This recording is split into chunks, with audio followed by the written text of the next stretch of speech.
L'Église, je crois qu'aujourd'hui, je vais vous parler, je ne sais pas long. Nous voulons commencer un enseignement sur les 7 églises. Les 7 églises que nous allons parler, c'est écrit dans l'Apocalypse. Et ensemble, je crois que nous allons étudier les 7 églises qui se trouvent dans l'Apocalypse. Et je crois que les 7 églises que nous allons étudier, chaque dimanche, nous avons une église que nous allons apprendre. Dieu m'avait mis à cœur de partager avec vous sur les 7 églises qui se trouvent dans l'Apocalypse. Les 7 églises en question, c'est l'église d'Éphèse, Smyrne, Pergame, Thyatire, Sardes, Philadelphie et Laodicée. C'était des lettres que l'apôtre Paul avait envoyées dans les 7 églises qui se trouvent dans l'Apocalypse. Je crois que le livre d'Apocalypse, c'est tout simplement du mot grec qui veut dire la révélation. Et aujourd'hui, Dieu nous a mis à cœur de partager avec l'Église sur cet enseignement. Je crois que par la grâce du Seigneur, à plusieurs reprises, je vous ai expliqué d'abord la signification du mot Église. Rappelez-vous que je vous ai parlé, le mot Église n'a pas commencé dans le Nouveau Testament. Le mot Église a commencé dans l'Ancien Testament, mais on appelait ça Église, mais on l'appelait Kahal. Parce que dans l'Ancien Testament, vous devez savoir que même des langues que nous utilisons dans la Bible, parce qu'il y a 3 langues, il y a l'hébreu, le grec et l'araméen. Alors dans l'Ancien Testament, toute la Bible est écrite en hébreu, un peu en araméen. Et un jour que le Seigneur va nous donner le temps, avec la grâce du Seigneur, où nous allons commencer des enseignements sur la Bible. Et de là que vous allez comprendre, quand je vais vous expliquer d'où et comment nous avons reçu la Bible. Et ce jour-là que vous allez changer votre vision, votre façon de voir et donner plus d'importance à la parole de Dieu. Bien aimé, quand je lis l'histoire de la Bible, c'est ce jour-là que j'ai compris que la Bible est la parole de Dieu. La Bible est différente de tous les livres de ce monde. Et vous allez voir comment la Bible a été combattue. Et vous ne pouvez pas imaginer qu'aujourd'hui nous pouvons voir la Bible. Parce que c'est Dieu qui était derrière la Bible. Parce que sa parole, c'est pour cela que cette Bible nous est parvenue. L'Église. Nous sommes par la grâce du Seigneur. Je sais qu'aujourd'hui, dans beaucoup d'églises, on prêche les gens sur la prospérité, la bénédiction, l'élévation. C'est ce que les gens ou les enfants de Dieu aiment. Ce n'est pas mauvais. Nous tous, nous voulons la prospérité, nous voulons la bénédiction, nous voulons l'élévation.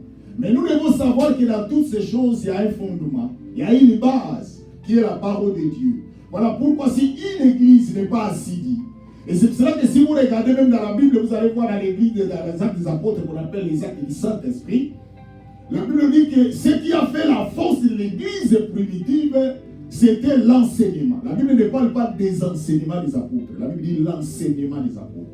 L'enseignement en question, c'est la personne de Jésus. La Bible ajoute la communion fraternelle, la fraction du pain et la prière. Et vous allez voir que les 4 piliers qui ont fait la force de l'église primitive, aujourd'hui, dans l'église que nous sommes, et aujourd'hui, on nous appelle l'église définitive. Parce que bientôt, selon Apocalypse chapitre 22, verset 12, la Bible dit, Jésus dit, je viens bientôt. Et ma rétribution est avec moi pour rendre à chacun ce qui est son œuvre. Dans la version grecque, dans la version originale, on ne parle pas je viens bientôt. Je viens vite, vite. On a utilisé l'expression vite, vite. Parce que la Bible est écrite dans le Nouveau Testament en grec et peu en araméen. Parce que la langue de Jésus, la langue maternelle de Jésus, c'était l'araméenne. Et la Bible a été traduite en grec parce qu'à cette époque-là, la langue grecque, c'était la langue commerciale. Mais il y avait aussi la langue qu'on appelait la langue hébraïque, qui est une langue morte, qui était réservée aux rabbins. C'était les pères de l'église qui faisaient des cérémonies dans l'église dans cette langue hébraïque ou l'araméen. Parce que l'araméen, c'est proche en hébreu. Mais aujourd'hui, l'église, Dieu nous a fait grâce qu'à chaque fois que Dieu nous donne le temps, nous vous enseignons la parole de Dieu. Parce que l'apôtre Paul a dit, l'onction que vous avez reçue, laisse-moi vous dire, l'onction c'est la connaissance de la parole de Dieu. Vous pouvez avoir la connaissance. Attention, quand je parle de la connaissance, ce n'est pas seulement de lire la Bible, c'est pas de lire les versets ou de comprendre ce qui est là. Mais ce qui est plus important aussi, c'est de comprendre l'étymologie. C'est-à-dire d'où ça vient cette Bible ou ce verset, l'explication de ce qui est écrit. Parce que vous allez voir, même dans l'histoire dans Genèse, chapitre 1, où la Bible dit l'Esprit de Dieu s'est mouvé au-dessus des eaux. Et quand vous traduisez cela dans la langue biblique, dans l'original, quand on fait l'exégèse, et vous allez découvrir que ce n'était pas le verbe émouvoir, mais c'était le verbe merarafet, en hébreu, qui veut dire couvert. Et c'est de là qu'il y a des fois, ça nous demande de faire ce qu'on appelle l'exégèse. Mais l'église, ce qui est plus important, aujourd'hui, nous voulons commencer sur les 7 églises qu'on a citées dans l'Apocalypse. Parce que l'Apocalypse, c'était une lettre. Parce que l'apôtre Jean, attention, dans la Bible, nous avons plusieurs Jean. Comme aussi dans la Bible, nous avons plusieurs Jacques.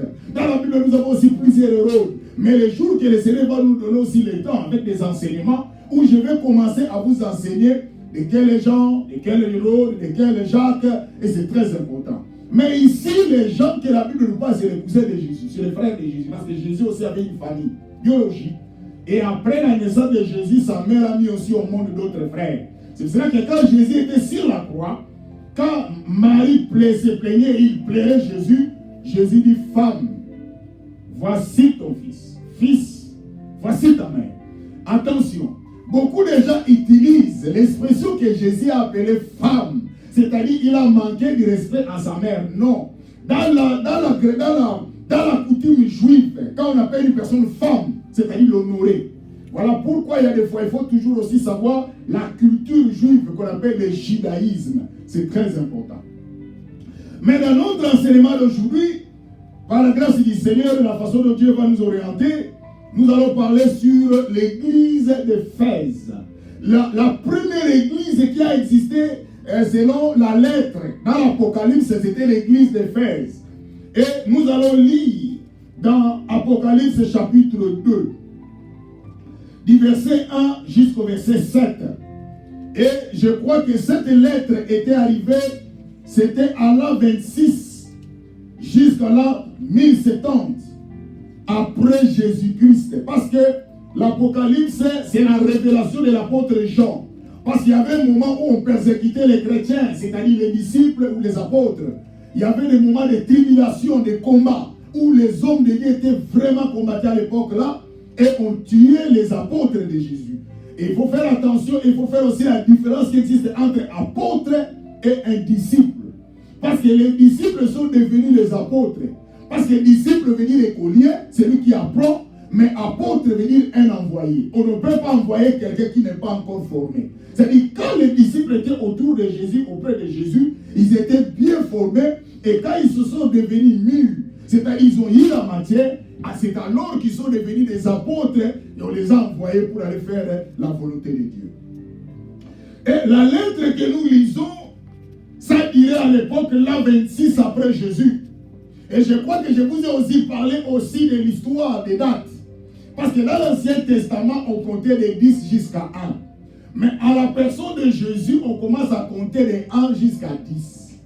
Et c'est pour cela qu'après Jésus, quand Jésus est monté au ciel, la Bible nous dit maintenant vers 26 jusqu'à 1070. Après Jésus-Christ, c'est alors que la lettre est adressée à l'église d'Éphèse. Il y avait des églises. Et dans cet enseignement que je vais vous expliquer, chaque personne va se situer. Dans cette explication que nous allons découvrir selon la Bible, selon la parole de Dieu, chaque personne va voir sa façon de vivre, son comportement par rapport à cette église. Et voilà pourquoi moi je vais commencer par la grâce du Seigneur, vous expliquer chaque comportement de chaque église, et chaque personne va se situer, moi je suis de quelle église. Aujourd'hui nous commençons avec l'église d'Éphèse. La Bible nous dit, nous lisons tous avec vos Bibles, il est écrit à l'an de l'église d'Éphèse. Voici ce que j'ai dit, celui qui tient les 7 étoiles dans sa main droite, celui qui marche au milieu des 7 chandeliers d'or. Je connais tes œuvres, ton travail, ta persévérance. Je sais que tu ne peux supporter les méchants, que tu as éprouvé ceux qui se disent apôtres et qui ne le sont pas, et que tu les as trouvés menteurs. Mais que tu as de la persévérance, que tu as souffert à cause de mon nom, et que tu ne t'es pas lassé. Mais ce que j'ai contre toi, c'est que tu as abandonné ton premier amour. Voilà, vous regardez ce que nous sommes en train de parler sur la lettre qu'on a adressée à l'église d'Éphèse. Et il dit, souviens-toi donc d'où tu es tombé. répands-toi et pratique tes premières œuvres. Sinon, je viendrai à toi, j'ôterai ton chandelier de sa place, à moins que tu te répandes. Tu as pourtant ceci, et ce que tu es les œuvres de Nicolas, œuvres que j'ai aussi.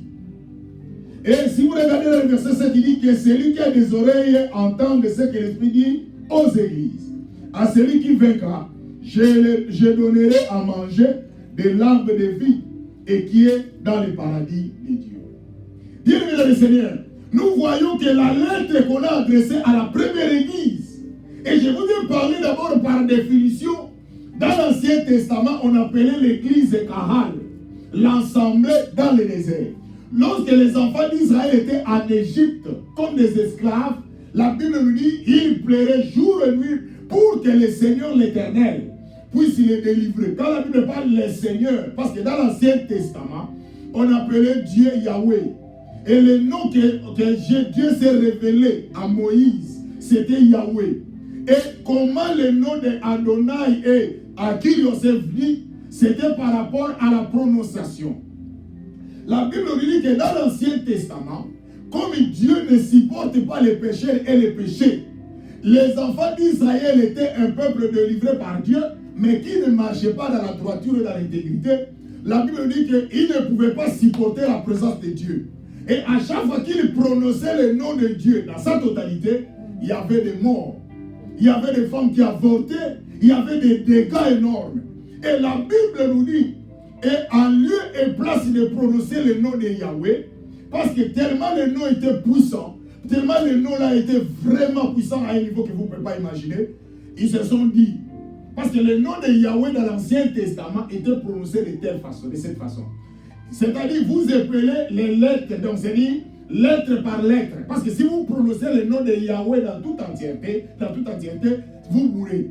C'est pour cela que quand vous appelez Y, il y avait des chansons, il y avait des tambours, il y avait des gens qui criaient, qui adoraient, parce que vous ne pouvez pas citer les noms là directement dans l'entièreté. Et la Bible nous dit que quand ils prononçaient les noms là, ils allaient lettre par lettre, jusqu'à ce qu'il va terminer le nom de Yahweh. Et un jour, ils se sont dit non. Au lieu que nous puissions avoir des difficultés avec des conséquences, ce nom là est très puissant. Et c'est pour cela que si vous lisez dans la Bible, dans Exode chapitre 20, et vous descendez là-bas, la Bible dit, vous ne prononcerez pas le nom de l'Éternel en vain. Si vous dites que, parce que quand il a donné cet ordre, parce qu'il savait les conséquences de ce qui s'était passé.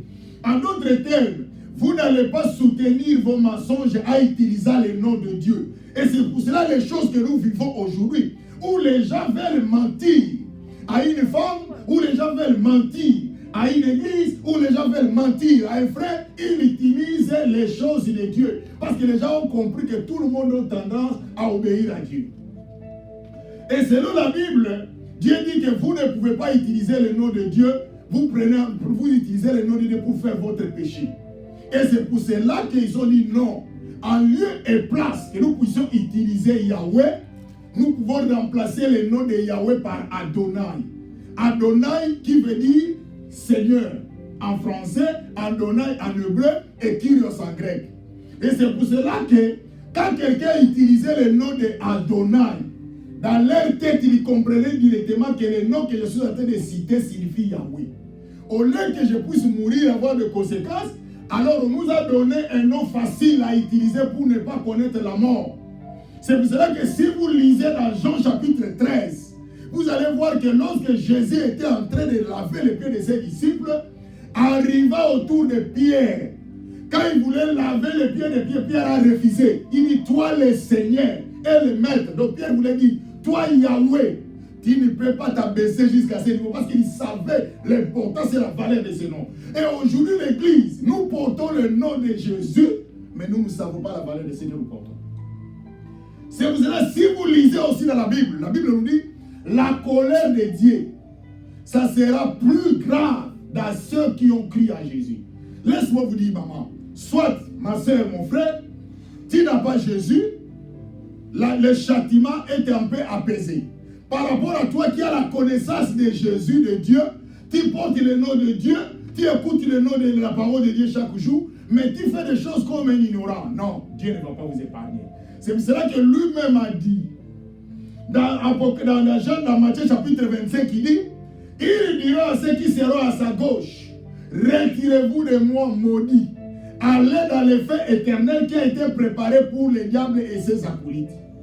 Quand il dit, retirez-vous de moi, maudits, et il ajoute encore dans les épîtres de Luc chapitre 6, 46, il dit, plusieurs diront en ce jour-là, Seigneur, n'avons-nous pas prophétisé par ton nom? N'avons-nous pas fait beaucoup de miracles par ton nom? Je leur dirai ouvertement, je ne vous ai jamais connu. Retirez-vous de moi. Dieu il dit toujours, retirez-vous de moi. Il dit, allez dans les fêtes, vous qui commettez les péchés. Dieu utilise le verbe de commettre. L'église, vous devez savoir, un enfant de Dieu ne commet pas les péchés. Un enfant de Dieu tombe dans les péchés. Lorsque nous péchons, nous tombons, mais nous ne commettons pas les péchés. Parce que le verbe commettre, c'est la préméditation. C'est un verbe que quand personne utilise le mot commettre, c'est-à-dire il a préparé les choses pour l'exécuter. Alors c'est pour cela que Dieu disait, retirez-vous de moi, vous qui commettez l'iniquité. C'est-à-dire, vous méditez le mal et vous commettez ça. C'est pour cela que l'Église, chaque fois que je vous prêche la parole, quand je vous explique de ces choses, pour vous dire qu'à chaque fois que vous devez mettre du sérieux dans votre vie, parce que nous avons le Seigneur que tu as cru dans ta vie, c'était tout un jugement pour toi. Nous n'avons plus besoin de notre jugement, nous sommes déjà jugés. Bien-aimé, laisse-moi vous dire, nous sommes déjà jugés. Parce que tu as déjà la connaissance de Jésus en toi, n'attendez plus notre jugement. C'est pour cela que toi-même, la Bible nous dit, l'Esprit dit à mon esprit que je suis enfant de Dieu. C'est-à-dire chaque personne connaît déjà que la façon dont je me comporte, mon endroit idéal, c'est l'enfer ou le royaume. Chaque personne est déjà au courant. C'est pour cela que vous êtes déjà jugé. La Bible dit, l'Esprit dit à mon esprit que je suis enfant de Dieu. Bien aimé, nous ne sommes pas des ignorants de tout ce que nous faisons. C'est pour cela que chaque fois que le Seigneur me donne l'occasion, je ne cesse de vous expliquer l'Église, réveillez-vous. Enlevez dans votre esprit la mentalité belliqueuse, la mentalité d'enfantillage. Prenons votre temps à réfléchir, posez-vous des questions responsables. Pourquoi je vais à l'église? Pourquoi chaque dimanche je me rends à l'église? Je parlais avec un maman pasteur quelque chose ce matin, quand il m'expliquait que il y a des fois quand nous commençons la prière, beaucoup de gens ne sont pas là pour venir prier. Mais beaucoup de gens préfèrent venir au moment de la parole, ou d'autres préfèrent venir au moment peut-être de la louange, ou d'autres peut-être au moment de l'animation. Je lui ai répondu. J'ai dit ce n'est pas de leur faute. Il faut que je leur explique. Les jours qu'il va comprendre, c'est alors qu'il va changer les choses. L'église, écoutez-moi. Chaque personne dans votre vie, si vous sentez que dans votre vie, vous êtes combattu de quelque chose, c'est-à-dire vous avez une étoile. Si quelqu'un n'est pas combattu, et vous devez savoir que le diable n'a pas besoin des gens qui lui appartiennent. Il n'a pas besoin des gens qui ne connaissent pas le Seigneur. Le diable n'a pas besoin de, parce que ce sont ses gens, ce sont ses agents. Le diable a besoin de toi, il a besoin de moi, parce que nous avons choisi un autre maître qu'on appelle le Seigneur des Seigneurs. Et la Bible nous dit, l'Église, lorsque nous venons dans la prière, c'est pour cela que la Bible dit prier sans cesse. Beaucoup de gens ne comprennent pas pourquoi vous priez. Il y a des gens qui pensent que lorsque nous prions, c'est une punition. Lorsque nous prions, nous passons notre temps. Laissez-moi vous dire, dans la prière, les chaînes tombent. Lorsque vous êtes chaque jour dans la présence de Dieu, c'est la même chose que chaque jour vous vous lavez. Chaque jour, lorsque vous passez sous l'eau, il y a des saletés qui tombent. C'est comme ça aussi avec la prière. C'est pour cela que vous allez voir que même il y a d'autres délivrances que le Seigneur a faites. Dans la Bible, cela ne s'est pas effectué directement. Vous allez voir que Jésus a prié pour quelqu'un. Il dit à la personne, allez te laver les yeux. Et la personne dit, Jésus lui pose la question, qu'est-ce que tu vois? Il dit, je vois les gens comme si ce sont des arbres. Jésus reprend encore la prière. Pour vous dire qu'il y a d'autres situations, ça demande la persévérance de la prière. Ça demande la continuité de la prière. Maman, il y a des fois, nous avons des problèmes, vous vous posez la question, mais pourquoi cette situation perdue? Mais c'est parce que vous êtes loin de la source. Vous êtes loin de la prière. Or, la prière apporte la solution. La prière apporte la bénédiction. La prière apporte l'élévation. Ça apporte beaucoup de choses. Mais le diable connaissant cela, il vous éloigne. On appelle ça un certificat de décès. Pour faire tuer quelqu'un, il faut l'éloigner. La première stratégie de quelqu'un qui tue, un tueur à gage, celui qui veut tuer quelqu'un, la première stratégie, c'est éloigner la personne de sa famille. Éloigner la personne avec ses intimes. J'ai regardé aujourd'hui dans la télévision une fille qui vivait avec son fiancé, ça fait 5 ans. Il vit avec son fiancé. Mais dans 5 ans-là, la fille a senti que comme elle était une étudiante, elle étudiait, elle a posté un message dans l'internet pour dire que non, elle est en train de chercher quelqu'un qui a des enfants, il peut être un babysitter pour prendre soin des enfants. Et elle tirait la gage. Comme l'internet c'est un couloir de tout le monde, je vous dis que lorsque vous utilisez l'internet, ce n'est pas le secret, vous êtes exposé. On appelle ça comme une avenue publique. Alors lorsqu'il poste ce message, les tireurs à gage récupèrent ce message-là. Il récupère ça avec combien de filles? 3 filles. Regardez comment le destin tombe. Quand il récupère ça sur 3 filles, il les appelle par téléphone. Il dit voilà, j'ai 2 filles, j'ai des enfants, alors je suis déjà divorcé avec ma femme, je cherche quelqu'un qui peut prendre soin de ses enfants. Il lui donne l'endroit qu'il va se rencontrer et l'endroit qu'on va venir récupérer la personne. Mais ce qui est tiré, la personne n'a pas donné son nom, il n'a pas donné son adresse, il n'a pas donné son identité complète. Et parmi les 3, les 2 se sont désengagés. Il dit non, ça c'est louche. Comment quelqu'un peut donner quelque chose? Il n'a pas donné son profil, alors nous ne pouvons pas nous engager. Mais parmi les 3, il a accepté. Il a accepté. Et celle-là qui a accepté vivait avec son mari, avec son fiancé pendant 5 ans. Elle parle à son fiancé que moi, je viens de trouver un travail où je vais aller. Son fiancé dit oui, c'est bon, nous pouvons aussi aller pour que je t'accompagne. Mais ce qui est crié, quand ils arrivent dans la gare, les fiancés disent bon, moi je me limite ici, toi tu peux aller. Les fiancés tournent, ils rentrent, ils laissent sa femme, je voulais dire sa fiancée, continuer. Ce qui est crié, comment tu peux laisser ta fiancée aller voir un inconnu, celui qui ne le connaît pas, pour aller rencontrer. Ce jour-là, quand la fille est partie jusqu'au jour. Pour vous dire que l'église, parmi les 3, les 2 étaient sauvés, mais l'autre est parti, il est mort. Laisse-moi vous dire l'église, il y a des fois vous ne comprenez pas, chaque fois que je vous prêche la parole de Dieu. Il y a des choses que je vous parle ici à l'église, peut-être vous pouvez trouver ça comme, vous dites, mais pasteur c'est comment? C'est un homme qui ne veut pas des gens de l'église. Non, j'aime les gens parce que l'église c'est une famille. Mais si nous avons mis du sérieux dans cette église, c'est parce que nous ne voulons pas passer notre temps pour rien. Nous voulons faire des choses comme des responsables. Des choses comme des responsables.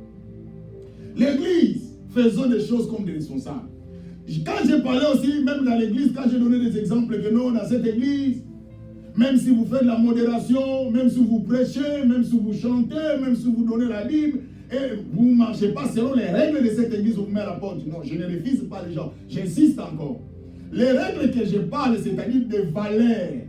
Lorsque nous venons à l'église, maman, nous tous, nous avons nos problèmes. Nous venons pour que le Seigneur nous réponde, pour que le Seigneur nous donne la solution. Mais toi, quelqu'un vient avec son problème, il trouve encore des problèmes dans l'église, ou quelqu'un est en train de mettre les autres mal à l'aise, ou quelqu'un est en train de mettre les gens... Non, là, on ne va pas accepter. En tant que l'église, nous prenons nos responsabilités. C'est dans ce sens-là que je parle.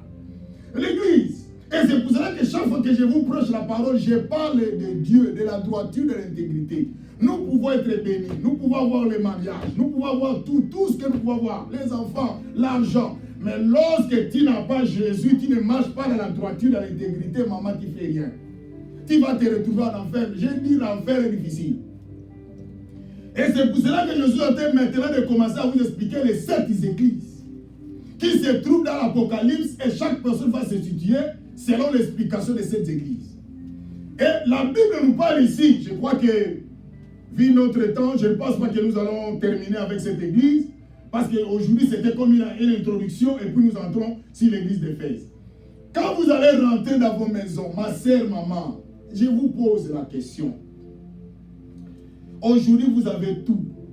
Nous avons de l'argent. C'est-à-dire si tu as besoin de quelque chose, Dieu te donne. Tu travailles, on te donne le chèque. Qu'est-ce qui te manque encore? Moi je crois qu'aujourd'hui tu peux servir le Seigneur avec fidélité, avec persévérance parce que tu as tout. Peut-être les autres qui en manquent, ils veulent aller en prière, ils n'ont pas les moyens. Peut-être eux on comprend, mais toi tu as tout. Mais c'est maintenant ce que nous vivons, c'est l'inversion des valeurs, c'est le contraire. nous qui en avons, dans le sens que par la grâce de Dieu, nous pouvons trouver quelque chose, au lieu de nous accrocher à Jésus, nous nous disons, c'est fini, je n'ai plus besoin de Dieu, j'ai déjà tout ce qu'il me faut. L'Église, c'est toi qui dis que tu as déjà tout ce qu'il te faut, c'est toi qui penses. Et rappelez-vous que la Bible nous dit, vos pensées ne sont pas mes pensées, et vos voix ne sont pas mes voix. Quand je dirigeais l'Église en Afrique, je me rappelle encore, dans l'église que j'ai dirigée, j'étais le pasteur. Alors, il y avait des gens, quand nous organisons des actions, il fallait que je puisse faire entrer les enfants en retraite. Parce que je faisais chaque vendredi, dans l'église, même avant même que je me marie, chaque vendredi, j'allais en retraite, à la prière, chaque semaine. C'est ma vie de tous les jours. Et je faisais ça pour ma vie. Et c'est pour cela que vous voyez d'autres personnes surmontent les problèmes, d'autres personnes tombent. C'est parce que vous ne comprenez pas les secrets de la prière. Les gens pensent que la prière c'est une punition. Non, l'église, la prière est difficile, mais ça va vous aider. Je vous ai donné l'exemple de 3 personnes. Le 2, Dieu les a épargnés, l'autre est parti, sans se rendre compte qu'il allait vers l'inconnu. Tu pars vers quelqu'un que tu ne connais ni son adresse. Elle est morte, elle est partie. Et l'église, quand nous étions dans l'église, j'avais les enfants qui se sont venus, qui se sont engagés à servir le Seigneur volontairement. Mais il faut les faire entrer en retraite. Nous, dans cette époque-là, pour entrer en retraite, vous là qui vous allez entrer en retraite, vous devez aussi contribuer. Mais qu'est-ce que j'ai fait? J'ai dit désormais, tout le monde qui va entrer en retraite ne peut plus contribuer. C'est moi qui prends la responsabilité de leur contribution. Manger, quand ils vont terminer la prière, tout ce qu'ils vont boire, thé, à la nourriture, moi je prends la responsabilité. Et quand j'ai fait ça, il y avait des résultats escomptés dans l'église. Pourquoi il y avait du monde qui venait pour prier. Et si nous avons choisi cette voie-là, et c'est ce qui nous a aidé pour que l'église puisse s'épanouir. Mais si on avait laissé chaque personne, la même personne qui va venir prier, c'est la même personne qui va encore contribuer, mais n'a rien. Il ne peut plus participer à la prière. Et aujourd'hui, Dieu nous a fait grâce à l'église aujourd'hui. Nous sommes retrouvés dans ces pays où, même pas beaucoup, mais les peu que nous nous trouvons. Mais pourquoi vous ne vous accrochez pas à Jésus? Pourquoi vous ne mettez pas les maman, il y a des fois, il faut faire ce qu'on appelle l'introspection. Mon frère, il y a des fois, il faut faire aussi la réintrospection. Tu te mets quelque part, tu commences à réfléchir. Il dit, maintenant j'ai tout. L'épée, j'en ai. Mais pourquoi je vais abandonner le Seigneur? Bien aimé, on ne sert pas le Seigneur dans les misères. On ne sert pas le Seigneur parce que tu manques. On ne sert pas non plus le Seigneur parce que tu en as. C'est pour cela que quand l'apôtre Paul chante, et David chante, il dit, Seigneur, ne me donne pas beaucoup. Si tu me donnes beaucoup, je risque de te nier. Ne me donne pas non plus peu, je risque aussi de te nier. Mais donne-moi le pain quotidien. Bien aimé, c'est ça notre vie de tous les jours. Maman, ne vous faites pas, accrochez-vous à Jésus. Et je vous dis, l'église, nous sommes là, nous tous, nous allons passer par la mort. Même si tu as beaucoup d'argent, même si tu n'en as pas, nous allons passer par la mort. Mais notre problème, ce n'est pas de passer par la mort, mais notre problème, où passera ton éternité? Où passera ton éternité? Il y a 2 endroits. Soit c'est l'enfer, soit c'est le ciel. C'est à toi de choisir maintenant. C'est à toi de choisir maintenant. Comme on dit en anglais, now. Ne faites pas de blagues quand vous venez au Seigneur. Que personne ne vous influence. Que personne... Et je vous ai toujours l'habitude de dire l'église. Regardez quand il parle dans Apocalypse chapitre 2. Il est écrit à l'ange de l'église d'Éphèse. Voici ce qu'il dit, celui qui tient les 7 étoiles dans sa main droite. Là, il parle de Dieu. Celui qui tient les 7 étoiles. Parce que le chiffre 7, c'est la perfection. Et je vous ai parlé l'histoire des 7 des chiffres. Chiffre 1, l'unité. Chiffre 2, rétablissement et accomplissement. Chiffre 3, divinité. À ne pas confondre avec la Trinité. Chiffre 4, les 4 points cardinaux, c'est-à-dire le monde. Chiffre 5, l'instabilité. Chiffre 6, l'homme, parce que l'homme a été créé le 6e jour, c'est-à-dire l'imperfection. Chiffre 7, c'est la perfection, parce que c'est ça Dieu. Il a travaillé le 6e jour, et le 7e jour, il se reposa. Attention, quand la Bible parle du repos de Dieu, ce n'est pas Dieu se fatigua. Il se reposa. Il finit de créer. Et le chiffre 10, c'est la plénitude. Chiffre 12, c'est l'alliance. Chiffre 24, c'est l'alliance renouvelée. Et chiffre 40, c'est beaucoup ou plusieurs. C'est pour ça que vous allez voir, Jésus a fait 40 jours, 40 nuits. Qui ne veut pas dire 80 jours, qui veut dire 40. Parce que chez eux, c'est 12 heures, non 24 heures comme nous, dans notre calendrier. Il ajoute, il dit, celui qui marche au milieu des 7 chandelles de l'or. C'est-à-dire, la Bible nous montre de Jésus, celui qui détient les 7 étoiles. Celui-là, c'est Dieu. Et il dit, maintenant, celui qui parle, celui qui détient les 7 chandeliers d'or. 7, 7, 7. Voilà pourquoi vous allez voir dans le trône 7, 7, 7. C'est la perfection, c'est la divinité. Il dit, je connais tes œuvres. Dieu est en train de parler qu'il nous connaît. Maman, laisse-moi te dire, ma soeur, Dieu nous connaît. Moi, votre passé, peut-être je ne vous connais pas. Vous non plus, vous ne me connaissez pas. On ne se connaît pas. Nous nous connaissions de la façon dont on se voit. Là, notre maman, notre soeur. Mais la vraie vie, Dieu connaît. Il a dit, je connais même le nombre de tes chevelures que toi-même tu ne connais pas. Dieu nous connaît. Bien aimé, il y a des fois, vous ne comprenez pas, vous priez le Seigneur, Seigneur. Ben, donne-moi de l'argent. Seigneur, bénis-moi. Seigneur, je suis ton fils. Je suis ta fille. Seigneur, tu ne comprends pas, ça n'arrive pas. Dieu te connaît. Dieu te connaît. Que quand il te bénit, qu'est-ce qui va arriver? Est-ce que vous savez qu'il y a d'autres bénédictions? Dieu les tarde. Parce qu'il sait qu'à ce moment, s'il te donne, tu ne seras plus en vie. Dieu sait que quand il te donne la bénédiction maintenant, soit toi-même tu vas aller te suicider, ou soit les gens vont te faire mourir. Dieu, pour te garder en vie, il tarde la bénédiction. Il ajoute, je connais tes œuvres, je connais ton travail et ta persévérance. Dieu parle, il connaît. C'est le verbe connaître, la connaissance. L'Église, c'est pour cela que la Bible nous dit, mon peuple périt par faute de connaissance. Mais Dieu sait, Dieu nous connaît. Jésus a dit, je connais mes brebis, ils me connaissent. Jésus parle de la connaissance. Et je vous ai expliqué aussi, nous avons 3 sortes de connaissances. Nous avons la connaissance du verbe connaître. Nous avons la connaissance du savoir. Et nous avons aussi la connaissance de l'intimité sexuelle.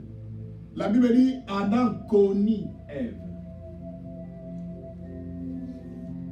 Et il dit, je connais tes œuvres. Je connais ton travail et ta persévérance. Bien, mais Dieu nous connaît, tout ce que nous faisons. C'est pour cela que l'Église, il y a des fois, j'ai toujours l'habitude de vous dire, ne faites pas les choses pour impressionner les gens. Les gens que vous cherchez à impressionner, ils ne vous connaissent pas. Ils peuvent vous juger. Mais Dieu qui vous connaît, il connaît votre cœur. Dieu connaît que ce que vous faites, c'est pour sa gloire ou ce n'est pas pour sa gloire. C'est Dieu qui connaît. Ne faites pas impression aux gens. Oh non, je vais faire ceci pour que les gens me voient. Je vais faire ceci pour que les gens puissent me voir. Non, vous faites passer votre temps. Maman, vous pouvez faire tout sur cette terre. Les gens seront irreconnaissants les jours que vous allez chercher quelque chose chez vous. Il n'a pas pris ça. L'homme n'est que l'homme. L'homme n'est que l'homme. Même ton mari, même ta femme peut te trahir. Même tes enfants peuvent te trahir. Parce qu'ils ont besoin de quelque chose. Mais c'est ce que nous vivons. Dis-moi, disons les choses vraies. Tout ce que tu fais pour ta femme, tout ce que tu fais pour ton mari, ou tout ce que tu fais, regardez les jours que vous aurez parlé, vous aurez les discussions. Regardez les choses qui vont sortir de sa bouche. Qu'est-ce que tu fais pour moi? Il oublie. Même si tu lui as acheté une maison, même si tu lui as donné tout, mais le jour où il dit, qu'est-ce que tu fais pour moi? On ne sait pas qu'est-ce que tu veux qu'on fasse pour toi. J'ai posé la question. Un jour, je commençais à réfléchir sur... je faisais des études sur les femmes. Je ne sais pas, je ne suis pas un médecin. Mais je me posais la question, est-ce que le cœur des femmes, c'est un cœur petit ou grand? Je ne sais pas, parce que je ne suis pas un médecin. Alors pour moi, je dis que peut-être c'est un cœur petit. Mais comment vous avez un petit cœur, mais chaque jour, vous ne faites qu'acheter des habits? Il y en a beaucoup dans vos garde-robes. Mais vous continuez toujours à ajouter, mais avec un petit cœur qui ne demande toujours ajouter. Chaque fois que les choses sortent, les femmes sont déjà là. Il faut ajouter. Mais il y en a beaucoup, mais pas nous. Nous, il y a des fois, ça y est, là-bas, on achète plus. Mais chaque jour, et c'est compris, ce n'est pas de votre faute. La Bible parle dans les épîtres. Il dit que la femme, c'est comme une fleur. Il faut toujours, chaque jour, jeter de l'eau. Il faut toujours prendre soin de la fleur. Mais ce que je vais vous dire, l'Église, je crois que nous allons continuer ça après, parce que c'était un enseignement sur l'Église d'Éphèse. C'est que Dieu est en train de parler sur cette Église. Il dit, je connais tes œuvres, ton travail et ta personne. Dieu connaît ton travail, tout ce que tu fais, Dieu connaît. Dieu connaît, il nous connaît. Et c'est pour ça que vous voyez même aujourd'hui, des hommes de Dieu, vous voyez les hommes de Dieu, les pasteurs. Et j'ai toujours l'habitude, il y a des fois aussi, quand je prêche, je donne plus d'exemples de pasteurs. Attention, ça risque de les faire voir comme si je suis contre les pasteurs. Non, je donne ça parce que moi-même je suis pasteur. Et vous savez, le monde dit la charité bien ordonnée commence par soi-même. C'est pour cela que j'aime parler de moi-même parce que nous tous nous faisons partie des pasteurs. Et chaque fois dans mes interventions, je dis je ne suis pas saint. Peut-être vous êtes fort plus que moi. Mais moi j'ai une stratégie, c'est un secret qui me reste mes secrets à moi, qui me fait donner la force. Bien, mais dans la vie, il faut savoir votre faiblesse, il faut savoir aussi votre force. Si vous voulez rester en vie, si vous voulez résister, il faut savoir votre faiblesse et votre force. Une personne qui ne sait pas... Hein, c'est Socrate, je crois, qui est un philosophe, il dit connais-toi toi-même. Il faut toujours dans ta vie, il faut faire en sorte de te connaître, de toi-même, avant de chercher à connaître. Mais nous, ce que nous faisons, c'est quoi? Nous cherchons à connaître les autres sans se connaître. Il faut d'abord te connaître toi-même. Tu sais que moi, tel que moi, vous me voyez ici. Moi, j'ai une faiblesse. Je vais vous citer cette faiblesse en matière d'argent. Moi, je ne suis pas du genre quelqu'un qui peut donner de l'argent. Parce que je dépense sans pitié. Donc, dans le sens que quand je fais une dépense, je n'ai même pas peur. Donc, je n'ai même pas... comment je peux dire? Donc, je ne crains même pas que ce que je fais comme une dépense, c'est beaucoup. Donc, voilà. Merci. Donc, ce que je peux faire pour vous, je peux le faire. C'est pour cela que vous voyez à des fois, entre vous et moi, les dépenses que je fais à des fois, ça vous dépasse. J'ai acheté une micro, ça est avec moi. Le micro à question, mais ce n'est pas encore complet. La totalité de ces micros-là que j'ai acheté, c'est 2100 $. Mais peut-être vous allez vous poser la question, mais pourquoi tu peux aller jusqu'à... Mais il y a des micros de 200, mais pourquoi? Mais vous ne comprenez pas, chaque personne a son objectif. Et l'église, c'est comme ça. Et maintenant, mon défaut, c'est quoi? Devant l'argent, si quelqu'un est dans des souffrances, si je vais lui donner de l'argent, je n'ai même pas peur, je ne crains même pas, je n'ai même pas de regrets et je donne. Ça, c'est ma faiblesse. Et qu'est-ce que je fais? Je n'aime pas toucher à l'argent. Parce que je sais que quand l'argent est là, je risque de tout dépenser. Parce que je connais ma faiblesse. L'église, dans la vie, maman, si Dieu parle l'église, je te connais. Dieu nous parle qu'il connaît nos œuvres, il connaît notre travail, il connaît notre persévérance. Maman, Dieu connaît ce que nous faisons. Mon frère, Dieu connaît. Tu peux dire que Dieu ne voit pas. La Bible dit, même quelque chose qui est dans les noirs, Dieu voit. C'est pour cela que l'église d'Éphèse, Dieu avait dit, je connais. Il dit, je sais que tu ne peux supporter les méchants. Là, Dieu est en train de parler. Oui, je te connais. Je connais que tu es en train de faire l'effort. Que tu as éprouvé ceux qui se disent apôtres et que tu ne le sont pas et que tu les as trouvés menteurs. Parce qu'il y a des gens qui se disent serviteurs de Dieu, mais qui ne le sont pas. Ils parlent de l'église d'Éphèse. Donc aujourd'hui, l'église d'Éphèse souffrait. Pourquoi? Parce qu'il y a des gens qui se disaient chrétiens qui ne le sont pas. Et c'est ça que nous subissons aujourd'hui. Qui vous a dit que tout le monde qui vient à l'église est chrétien? Qui vous a dit ça? Mais nous avons aussi des gens qui nous ont infiltrés, non? L'église aussi a été infiltrée. Nous avons des gens qui nous ont infiltrés dans les églises. Et je sais que vous voyez aujourd'hui, je ne suis pas, ça me fait très mal. Vous voyez les gens qui chantent dans les églises, ou des pasteurs qui prêchent les paroles de Dieu, ou vous voyez, il y a des choses qui se passent dans les réseaux sociaux. Ça fait pitié. Vous vous posez la question, voilà, il y a d'autres personnes qui disent, moi je ne peux pas venir à l'église. Voilà ce que ces pasteurs-là fait. Attention, il y a d'autres qui ne sont pas des pasteurs, ce sont des infiltrés. Ils ont pris le nom des pasteurs pour salir l'œuvre de Dieu. Mais je vais vous dire, je vous ai donné l'église. Suivez très bien. Dites merci à Dieu. Quand vous me voyez, votre pasteur vous dit la vérité. Je vous dis l'église. Nous ne sommes pas ici pour l'argent. J'insiste l'église. Nous ne sommes pas ici pour l'argent. Parce qu'aujourd'hui, ce qu'on nous a donné comme l'impression, quand vous venez à l'église, vous venez enrichir les hommes de Dieu, vous venez pour l'argent. Non. Laisse-moi vous dire, est-ce que si aujourd'hui vous me donnez, est-ce que c'est un péché? Non. Mais ce n'est pas ça les problèmes. Nous venons à l'église pour notre salut. Maman, un jour, chaque personne, un jour, on va se séparer. Parce que la Bible soutient la séparation et non la division. Parce que la séparation vient de Dieu, mais la division ne vient pas de Dieu. C'est pour cela que vous allez voir qu'Abraham et Lot, ils ne se sont pas divisés, mais ils se sont séparés. C'est pour cela que Dieu est dans la séparation et non dans la division. C'est pour cela que l'église, et vous devez savoir qu'un jour on va se diviser, plutôt on va se séparer. Dans quel sens? Peut-être un jour vous vous réveillez et vous dites non, moi je n'ai plus besoin de vivre ici à Vermont. Je préfère aller vivre peut-être à New York, aller vivre peut-être ailleurs à Washington, ici. Mais nous nous sommes séparés. Mais c'est pour cela que j'ai toujours l'habitude de vous dire, même si vous allez là où vous allez partir, n'oubliez pas ce que je vous prêche. Restez en Jésus. Ne restez pas dans l'église, ne restez pas dans ce que vous entendez, mais restez en Jésus. C'est ce qui est plus important. Amen. Voilà, peuple de Dieu. Je crois que nous allons continuer. Notre temps touche à sa fin. Mais ce qui est plus important, nous parlons de l'église d'Éphèse. Mais pour terminer rapidement, il dit, souviens-toi dans le verset 5. Souviens-toi donc d'où tu es tombé et répands-toi et pratique tes premières œuvres. C'est pour cela que moi, quand je vous prêche des choses, attention, je ne vous condamne pas. Je ne connais pas votre vie. Et beaucoup de gens sont curieux. Moi, votre passé, je vous dis sincèrement, chaque jour, quand je termine mon travail, je rentre à la maison. Quand je rentre à la maison, je viens à l'église. Voilà les 3 endroits que j'utilise. Le travail, la maison et l'église. Je ne vais pas dans les maisons des gens. Je n'ai pas des amis. Moi, mes amis, ce sont vous. L'apôtre David a dit, mes amis, ce sont ceux qui te craignent, ceux qui gardent tes ordonnances. Moi, mon ami, c'est quelqu'un qui craint Dieu. C'est pour cela que moi, ça m'étonne que vous vivez avec quelqu'un qui ne craint pas Dieu, vous restez ensemble jusqu'aujourd'hui. C'est-à-dire que vous partagez la même séquence. Parce que moi, dès que vous commencez à parler, un jour, des gens sont venus dans ma maison, maman passait, faisait quelque chose avec elle, comme d'habitude, tresser les cheveux. Moi, j'étais dans l'autre salon. J'ai entendu quelqu'un commencer à parler, j'ai appelé ma pasteur, j'ai dit, dites-là, le nom des gens, pas ici dans cette maison. Il faut qu'il fasse ça là où elle vient. Pas ici. Maman pasteur rentre et dit, le pasteur vient de me dire qu'il ne fait pas entendre le nom des gens dans la maison. Depuis ce jour-là, la personne ne vient plus dans la maison. C'est là que je vous dis que l'église, c'est comme ça que je suis.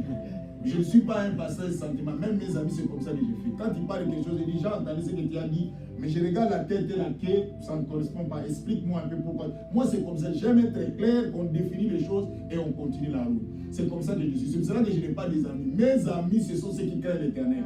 Pas le nom des gens. C'est pour ça que je vous ai dit, même dans cette église, je t'en prends avec le nom des gens. Permettez-moi, je vous dis, je ne fais pas de blagues, je vous chasse de l'église. Parce qu'ici, nous ne venons pas ici pour les noms. Ce n'est pas ça qui donne le salut. Ce n'est pas ça qui sauve. Ce qui sauve, c'est le nom de Jésus. Nous, Dieu nous a... Il y a une personne qui nous a donné l'autorisation de citer son nom, c'est Jésus. Mais quelqu'un vous a donné volontairement celui de citer votre nom, mon nom, tel que vous voulez. Est-ce que vous n'êtes pas dans la joie? Mais d'autres personnes ne veulent pas dire, ne citez pas mon nom. Qui va accepter qu'on parle de son nom ici? Parce que Jésus n'est pas ici. Est-ce que vous le voyez? Il est absent, non? Jésus est absent, non? Non, j'ai dit ça, je ne dis pas spirituellement, je dis physiquement. Est-ce que vous voyez Jésus? Non. Mais il nous a dit que même je ne suis pas là à parler de moi. Il nous a donné l'autorisation. Et ce n'est pas une joie. C'est pour cela qu'il dit, récupérons le nom de quelqu'un qui nous a donné l'autorisation. Est-ce qu'il y a une maman ici, un frère, une sœur nous a donné l'autorisation de citer son nom ici? Alors, pourquoi faire ça? C'est pour ça que quand nous t'apprenons, nous te mettons à la porte. Parce qu'il ne nous a pas donné une procuration. Mais Jésus nous a donné la procuration. Il nous a dit même que tout ce que moi j'ai fait, vous le ferez 2 fois, plus que moi. C'est pour cela que même si quand Jésus, vous pouvez citer le nom de Jésus plus que même lui-même a cité son nom. Ce n'est pas un problème. Amen. Nous allons fermer nos yeux et nous allons prier. Maman, je veux que tu pries le Seigneur. Je veux que tu parles au Seigneur, notre Dieu. Que le Dieu de la Bible, te fasse grâce. Maman, nous avons besoin. Parle. Il dit dans l'église d'Éphèse, il dit répands-toi. Dans l'église d'Éphèse, il dit répands-toi. Il dit répands-toi et pratique les bonnes œuvres.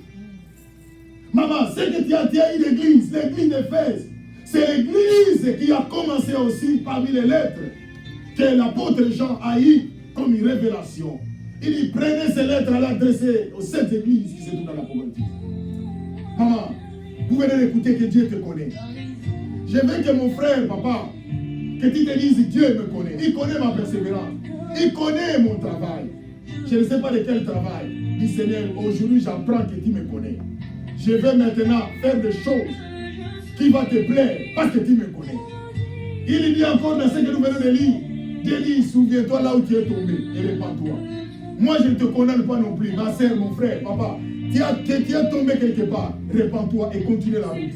C'est la vie, ce sont les situations qui arrivent. Moi je ne te condamne pas. Mais continuez, prie le Seigneur, dans le nom de Jésus-Christ. Dieu de grâce. Jésus. Yahweh, nous venons vers toi, papa. Il n'y a que toi, Jésus.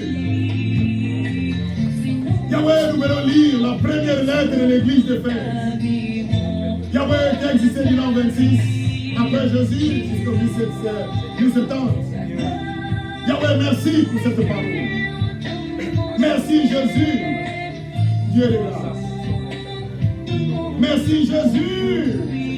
Aide-nous dans cette église, Père. Aide-nous, Père, dans cette église. Yahweh, que nous puissions être debout. Yahweh, que nous puissions être debout. Là où nous nous sommes tombés, Yahweh, nous ne sommes pas des saints. Mais Yahweh, nous allons marcher. Jésus est de cette église, Seigneur. Nous avons besoin de toi, maman. Il n'y a que toi, l'Éternel des armées. Il n'y a que toi, Jésus. Merci, Père. Merci, merci, Jésus. Merci, notre Dieu, papa. C'est toi qui nous as dit, approchez-vous de moi, je m'approcherai de vous. Hey! Dieu de grâce. Merci, Père. Merci, Jésus. Seigneur, il n'y a que toi, Père. Merci, notre Dieu, notre Père. Et la grâce de l'Éternel nous accompagne. Dans le nom de son Jésus. Merci, Seigneur. Dans le nom de Jésus. Que la grâce et la faveur du Seigneur soient avec nous. Dans le nom de Jésus, nous t'avons ainsi prié. Amen. Nous acclamons très fort que notre Seigneur.